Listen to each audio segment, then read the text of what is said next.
പ്രത്യേകിച്ചും ഈ കേന്ദ്രത്തിൽ ഈ മതാധിപത്യ ശക്തികൾ അധികാരത്തിൽ വന്നതോടുകൂടി ഇത്തരം കടന്നാക്രമണങ്ങൾ ഒന്നിനു പുറകെ ഒന്നായിട്ടിങ്ങനെ വർദ്ധിച്ചു വരികയാണ്. ഇതെങ്ങനെ ചെറുക്കും എന്നുള്ളതാണ് പ്രധാന പ്രശ്നം.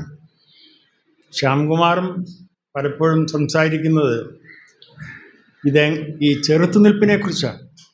പ്രഭാഷണം കേട്ട് പിരിയുന്നതിനപ്പുറം സാംസ്കാരിക മുന്നണി പോലെ രൂപീകരിച്ചുകൊണ്ട് നമ്മൾ എതിർത്താൽ തീർച്ചയായിട്ടും ഇതിനെ നേരിടാൻ കഴിയും എന്നുള്ളതാണ് ശ്യാംകുമാറിൻ്റെയും ഒരു അഭിപ്രായം എന്നർത്ഥം.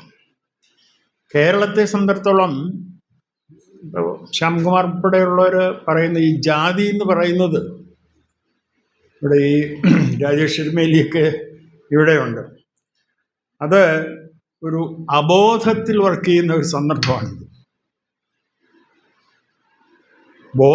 ബോധതലത്തിലുണ്ടായിരുന്ന ജാതിയെ ഗുരുവിൻ്റെയും മറ്റും നവോത്ഥാന ചിന്തകളും നവോത്ഥാന പ്രവർത്തനങ്ങളും കൊണ്ട് മാറ്റിയെടുത്തതാണ്. പക്ഷേ ഇന്നത് ഈ ആയുർവേദത്തിൽ ചില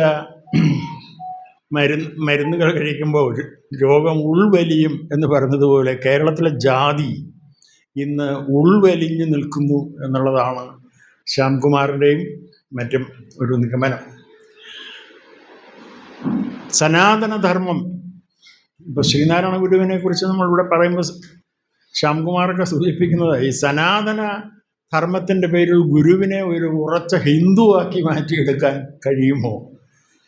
ഇതാണ് ഇപ്പോൾ ഈ വർഗീയവാദികൾ നടത്തുന്ന ഒരു അന്വേഷണം.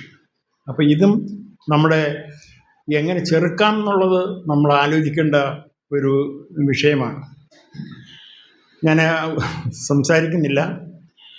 ജാതിക്കും മതത്തിനുമെതിരായിട്ടുള്ള ഒരു ഉറച്ച സാംസ്കാരിക ബോധം വളർത്തിയെടുക്കുന്നതിൻ്റെ ഭാഗമാണ് ഈ പ്രഭാഷണം, ഇതേപോലെയുള്ള പ്രഭാഷണ പരമ്പരകൾ. മോണ്ടസറി ഫൗണ്ടേഷൻ നിരന്തരമായ പ്രഭാഷണങ്ങളും മറ്റ് പ്രവർത്തനങ്ങളും നടത്തുന്നതിൻ്റെ ഒരേ ഒരു ലക്ഷ്യം ഈ ജാതിയുടെയും വർഗീയതയുടെയും ഒക്കെ മേഖലയിൽ നടക്കുന്ന കടന്നുകയറ്റത്തെ ചെറുക്കാനുള്ള ഒരു സാംസ്കാരിക അവബോധം വളർത്തിയെടുക്കാൻ വേണ്ടിയാണ്.